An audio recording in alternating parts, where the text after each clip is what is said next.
Oh my gosh.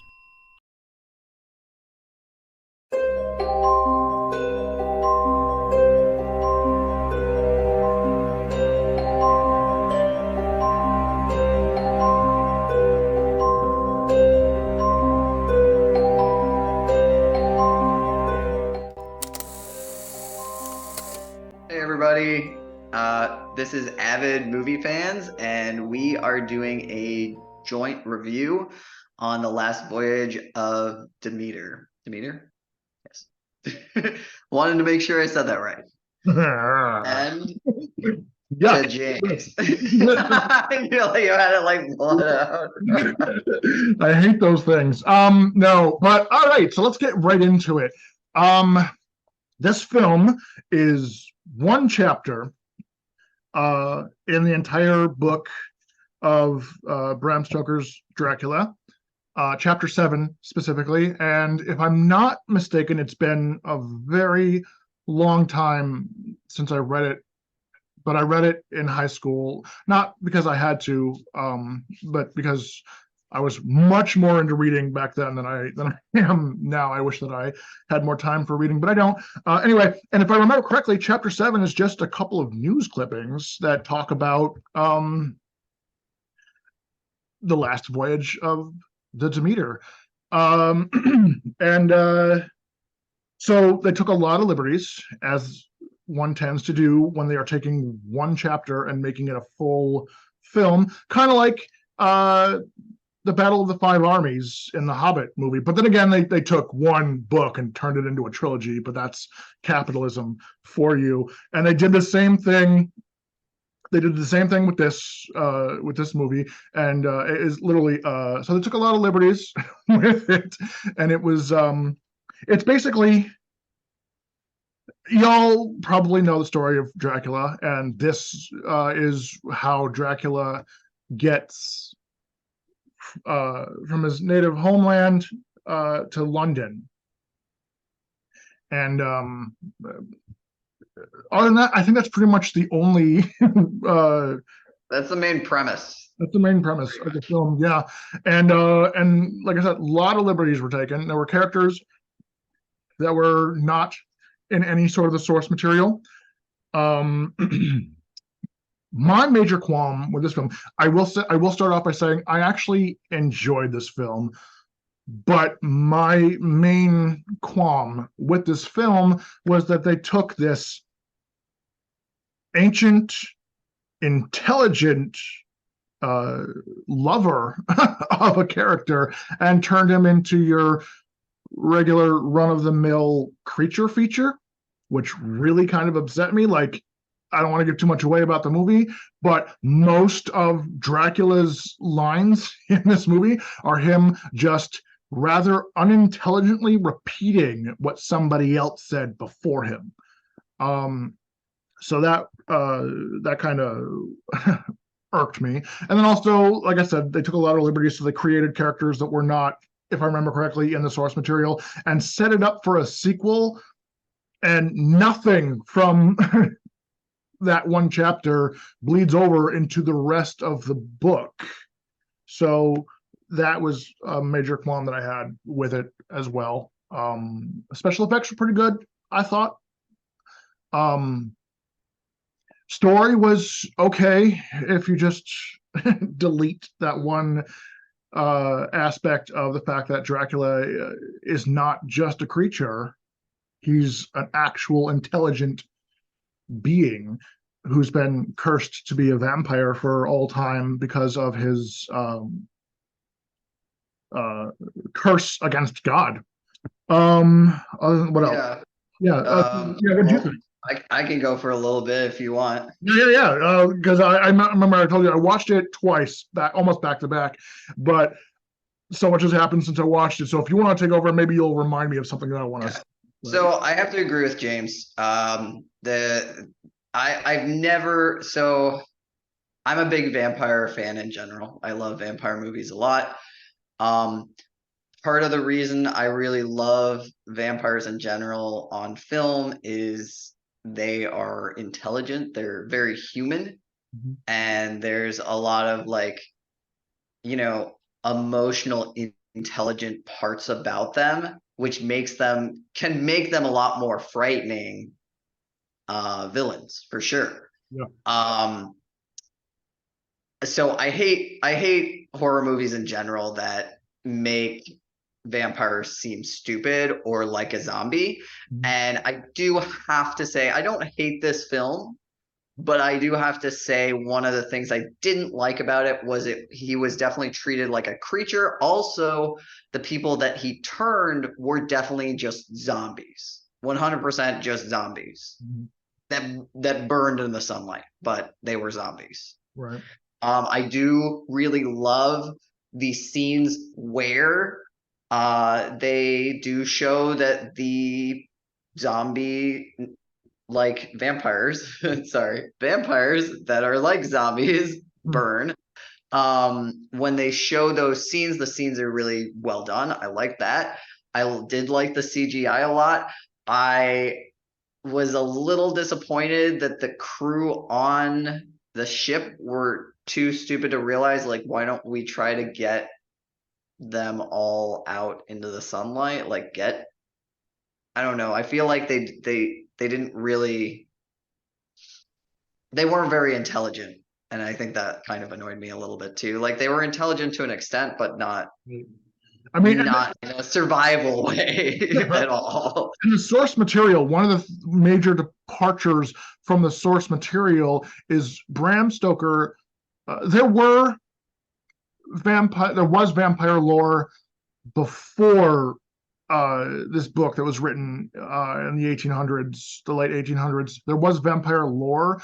One of the most famous vampire stories actually came from, if I'm not mistaken, Mary Shelley, who was the writer of Frankenstein, from her husband, Percy Byron Shelley, if I'm not mistaken.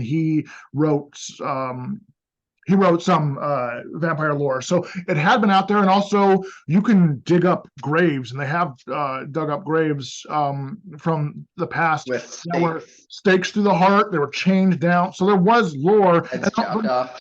Right, but one of the great things about Bram Stoker's Dracula, the novel, was that his world building is so intense that he's actually creating lore, and he is the one who actually pretty much decided how vampires were going to be seen in culture from that point out. Now, obviously, Anne Rice changed quite a bit of it by making them all bisexual, and Twilight made them go-go dancers that sparkled in the sunlight. So there has been a lot of change from the lore. But my qualm with this was that it almost seemed more like an adaptation, and we were talking about this before we started filming.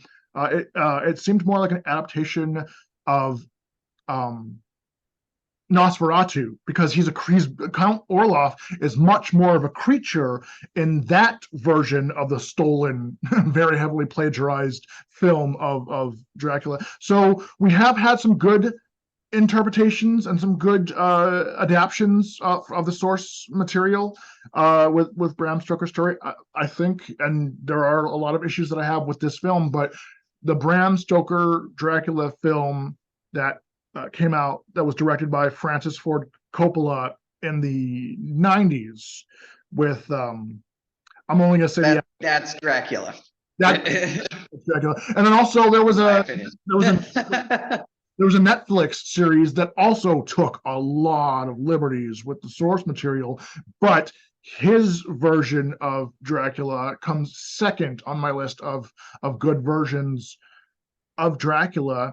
And that's from the Netflix series that was called Dracula. It was a That three-part. was great. I love that one so much. They obviously took a lot of liberties, like for They did.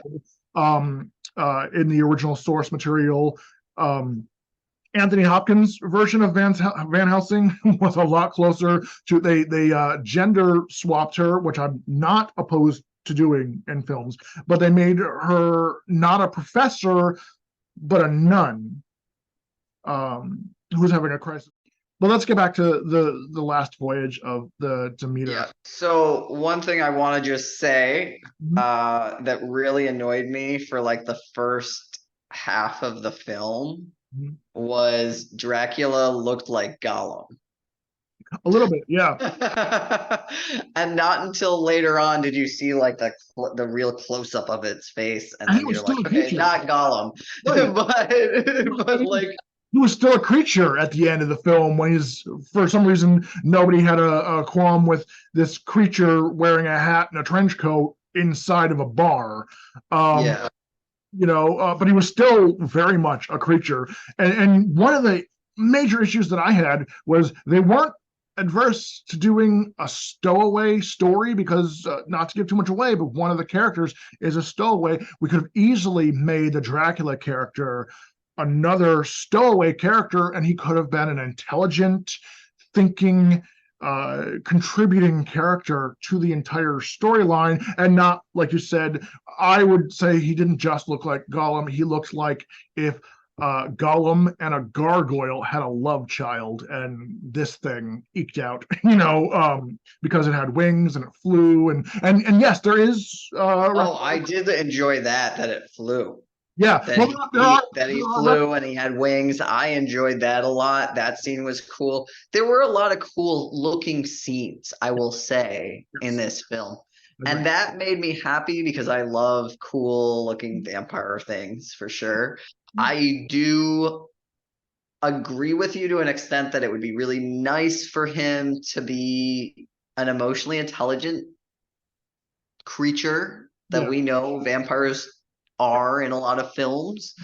Um, the one thing I do think they are trying to base it slightly on source material, right? And in the source material, He is a I mean, creature of the night. He is a creature of the night, and he does through even. the night, Yeah. I know in Nosferatu, like they just had him on his coffin and rolled him onto the boat, and that is it's pretty much going from that scene, and then then you're into the movie, right? So I think like him walking around talking doesn't necessarily make sense for what they were trying to make out of this film because the entire film is pretty much on a boat, Yeah, and but that's at the what they're same going time, for. they could have easily done what John Carpenter did in his remake of The Thing, and they could have added a paranoia aspect of the film, where which one of us is actually the creature of the night. Um, but They yeah, suggested that for like 2 seconds. They were like, "Oh, maybe it's I've never had you on a boat before. Like maybe it's you." yeah, But like they didn't really do a good job with the paranoia part. I agree. It would have been cooler had they had more of that. they abandoned that premise early on in the film, and then, like I said, the last portion of the film is just a creature feature where it seemed more like they tried to throw in the popularity of another Netflix vampire series, Midnight Mass, which was your flying Gollum-esque vampire creature as well. I loved Midnight Mass though. That's such a good show. And I do totally agree. Some of the burning scenes reminded me heavily Yeah, of that show. yeah. I did enjoy that they used that, but like I said, they could have used Mm-hmm. something with that where it's like, well, let's try to get him out into the sun. And it just seemed like they weren't intelligent enough to like, get together and make a decision or do anything interesting. And that was probably the disappointing stuff of the film. The film itself is not bad, I would say. I actually did like I can really appreciate it. Um because I love vampire films and anything that's even halfway well done, I usually am like happy with. So with this one, I would say it was pretty well done. Yeah, oh yeah. I think it could have been better for sure. Yeah, but they could have Um, made a whole new story and not had it been based very inaccurately on the source material from Dracula. In my honest opinion, it could have been a completely different film about a vampire making it to like the New World or something, while this was going on. There's so much legends about vampires. New York City even has some late 1800s vampire news articles that I've read, where they thought that they had a vampire in Manhattan, if I'm not mistaken.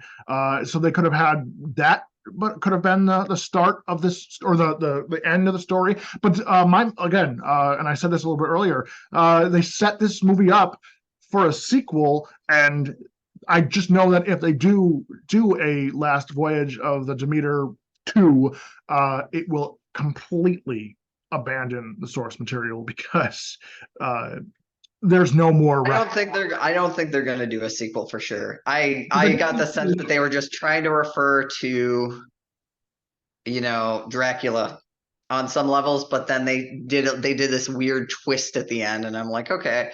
But also, even though I didn't like that, he just looks like a monster. I don't really like that. The like kind of like nod off to the Dracula Yeah, books and movies yeah. and TV shows. I like that. It felt more like a nod. That ending was Sure, like but a also nod with off. the hat and the trench coat, he looks a little bit more like the creep from Jeepers Creepers than he looks like Dracula at the end. Anyway, we're running out of time in this Zoom meeting, so what we should do is we should final thoughts real quick, and then your thumbs up, thumbs down. So what are your final thoughts, and then your rating? So overall, I think they absolutely could have done better. But I do, like I said, I've seen a lot of vampire movies, and I have to say, special effects wise and visually speaking, I enjoyed a lot. So I'm going to give this one a thumbs up just for that. Okay. But just be aware, if you're looking for a really intelligent, smart, vampire kind of movie, watch some Anne Rice or something. Okay, so my final thoughts on the film. What this film was trying to do, it did well. My problem with it is, don't pretend it's a Dracula story when you clearly aren't using the source material to continue that story. And I'm okay with liberties in films, but don't depart so much from the film and still have it be based on that story. Make your own. You could have easily made this, they could have easily made this film a different film entirely. So I was looking forward to this one.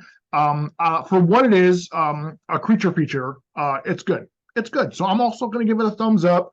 Just know that going into this film, leave your copy of Bram Stoker's Dracula maybe hidden somewhere in your Leave it at home. don't think about it, So Maybe bury it. yeah, keep it out of the sunlight. No, all right. So that's if you've seen the movie, let us know what you think in the comments. Remember to please like, share, subscribe, comment.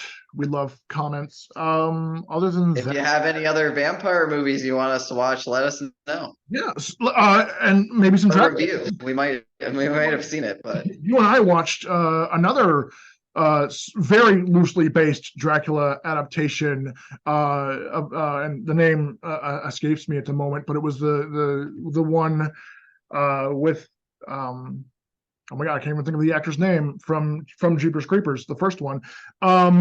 But like, and where he meets the brides of Dracula, that was such a departure as well, and that was disappointing too. There's so much rich character development and characters in the source material. Let's get a good adaptation that wasn't 30 years ago at this point. All right, so we'll see you in the next review. We'll be coming up with some new ones. We might actually do some Christmas reviews at some point. We'll definitely do a couple Christmas reviews. I finally took down the scary clown and put up more of a pagan Saint Nicholas in the background. All right, so take care of yourselves and see you in the next one. Have a good one, guys.